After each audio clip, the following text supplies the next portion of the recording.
Welcome to Books for Success. Today we're unraveling the insights from How Not to Diet by Michael Gregor. In this summary, you'll learn 1. What foods effectively support weight loss. 2. Why we experience hunger and desires. How to create healthy habits. 4. The importance of meal timing. Before we begin, hit that subscribe button and ring the bell for notifications. Don't be shy to smash that like button if you discover something valuable. Let's grow and succeed together. Let's start. You can get rid of obesity once and for all. Obesity is one of the hottest topics in nutrition and medical science. This is because a good percentage of the population is affected by it. Millions of books, articles, and courses fly around on the internet that claim to help people reduce the extra body fat they carry around. Many of such materials have no solid scientific foundation, nor can they be explained by it. Most of them are products of trial and error and rely upon testimonials to convince people to use them. But How Not to Diet is different from every such material. This summary is based on results from scientific research that has been going on for decades. Michael Gregor is a researcher and teacher who loves digging up facts and making them plain to the public. His book was born out of a research project he embarked upon with his research team. This summary has condensed your most important takeaways, so sit back and enjoy the ride. Let's start with the basics. What exactly is obesity? And how do you know if you're obese or not? Most people think they know the answer to these questions, but they don't. You don't consider someone obese simply because they seem to have extra weight. There's a difference between being overweight and being obese. People are obese only when they have a body mass index, BMI, of 30 or more. A BMI between 25 and 29.9 is classified as overweight, while an ideal weight is between 18.5 and 24.9. It's easy to calculate your BMI on your own. You could either visit an online BMI calculator or do it manually. For the manual calculation, multiply your weight in pounds by 703, then divide the number twice by your height in inches. For example, if you weigh 250 pounds and are 70 inches tall, your BMI is 250 dec 703 70 70, 35.9. The food industry is primarily responsible for increase in obesity. Many people are confused. Have humans always been obese, or is it something that started only recently? If we're to answer this correctly, then we need to go back in time. Historical records show that obesity has always been around, but we know that the numbers shot up drastically in the 1970s. At the time, obesity in America and other developed nations moved from 1 in 30 people to 1 in 3. Many theories have been developed to explain this sudden rise in obesity that refuses to drop, but none of them hold water. The real culprit is the food industry. The way we eat has changed dramatically since the 70s.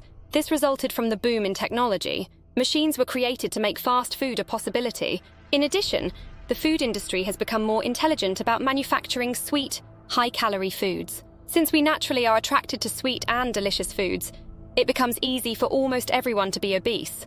It was only a matter of time.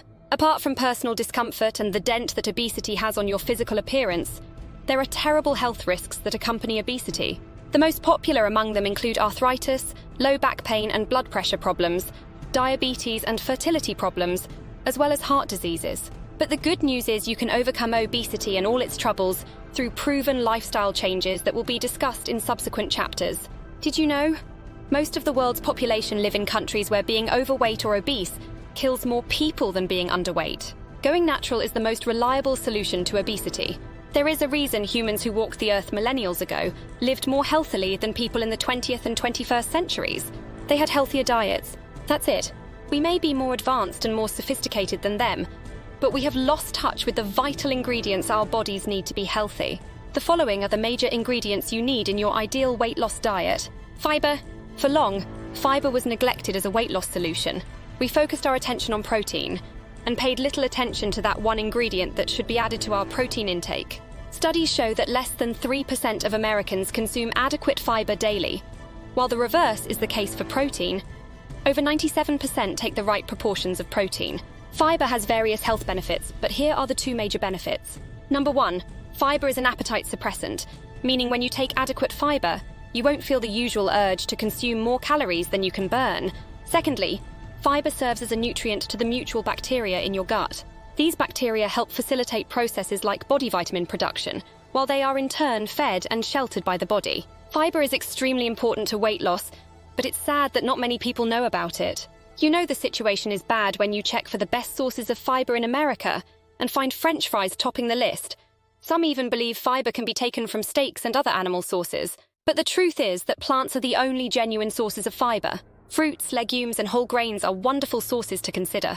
Water-rich foods. Just like fiber, Michael Gregor explains that water-rich foods add bulk to food without adding calories. Foods like vegetables and fruits with high water content will satisfy you easily and reduce your appetite for any high-calorie food. Scientifically, most vegetables have over 90% water content, while fruits have an average of 80%. Your diet should consist of more of these two classes of food. Processed or junk foods like candy, pizza, and hamburgers have very little water content, so you're able to keep eating them and not get easily satisfied. Meat and bread have about 30% water content. You can't make up for the water content of such foods by taking plenty of cups of water when eating them. You will get filled easily, but that doesn't translate to eating less. You should also consider foods that are low in fat and added sugar. Foods like leafy greens, spinach, lettuce, and kale are good examples. Beans, legumes, and fruits. Excess salt or refined grains aren't good for you either. Those foods have high calorie content, so consuming them will not favor weight loss at all. Did you know? Cucumber, tomatoes, spinach, broccoli, Brussels sprouts, oranges, and apples are the top 7 water-rich foods. Your own biological drive can become your greatest enemy. A study conducted by Columbia University researchers showed that in the absence of pleasure and fun, people will consume only the amount of calories required by their bodies. 2 sets of subjects were used: obese and normal weight individuals. Both categories were to feed from a feeding machine. They were allowed to eat as much or as little they wanted, and at any time of the day. It was found that the normal weight individuals consumed the amount of daily calories naturally required by the body, but obese people surprisingly ate less food than the normal weight people. This came as a surprise because obesity is known to be associated with overeating. But that observation led to a new discovery. In the absence of pleasure and fun, the body is smart enough to limit your consumption when you're overweight. Does this mean people are obese because they intentionally go against the natural restrictions of their bodies? In part, yes. But it's a little more complex than that. You see, we have 2 appetite control systems: the homeostatic system, which seeks to maintain weight balance, and the hedonic system, which responds to pleasure and palatability. When food appeals strongly to our senses of sight, taste, and smell, then the hedonic system kicks in immediately, making us eat as much as, or even more than, our stomach can take. The same thing happens to the hedonic system when we see different food varieties that appeal to our senses. The food industry knows this well, using it to produce junk and rake in profits. It's a natural biological drive in us, so there's almost nothing we can do against it. However, you can use this drive to your advantage. Always stimulate your hedonic system by diversifying your choice of good foods. For example, you could have many appealing fruits and vegetables in your home. It also pays to learn creative ways to prepare attractive and tasty meals from healthy combinations of natural plants. Accountability is a great weight loss tool. By now, you would have seen how plant-based diets work more effectively than animal-based diets. However, feeding on healthy plants alone didn't prove to work fast for some people. The reason is that it's easy to relapse when on a private diet with no accountability structure. Most habits cannot be changed easily because habits are formed over a long period of time. If you want to get more feedback on your weight loss journey, you need to hold yourself accountable to your tasks and diet. Informing the people around you is a good step. You can also monitor your progress at all times. You could fill the accountability gap on your own accord by getting a scale and checking your weight regularly. Experts recommend once or twice daily. Or you could take it a step further and join support groups. Or at least you could have that one friend or coach you regularly report to. The point is that the better the accountability structure around your weight loss, the better your chances at sustained weight loss.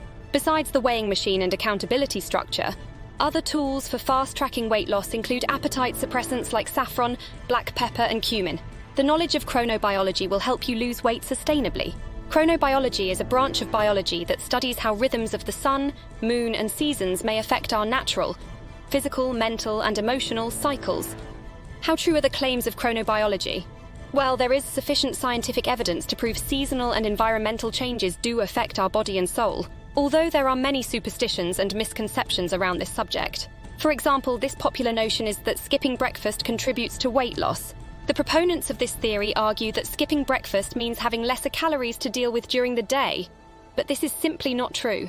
Matter of fact, if you're going to skip any meals regularly, it should be dinner because most foods we eat late into the night have difficulty digesting before morning. Here are some chronobiological tips that encourage weight loss. 1. Sleep at night so you can be active during the day. Sleep 6-7 hours a night. Go to bed early. 4. Don't go to bed immediately after dinner. Dinner should be served at least 2.5 hours before going to bed. Dr. Michael Gregor's Guide to Eating Healthy. It's wonderful to conclude this summary with Dr. Gregor's expert advice on how you should eat. This guideline is a product of decades of research into how what we eat and how we eat them affect the results our bodies produce. Firstly, Dr. Gregor recommends drinking 2 cups of unflavored water before you begin eating. This should be followed by negative calorie foods.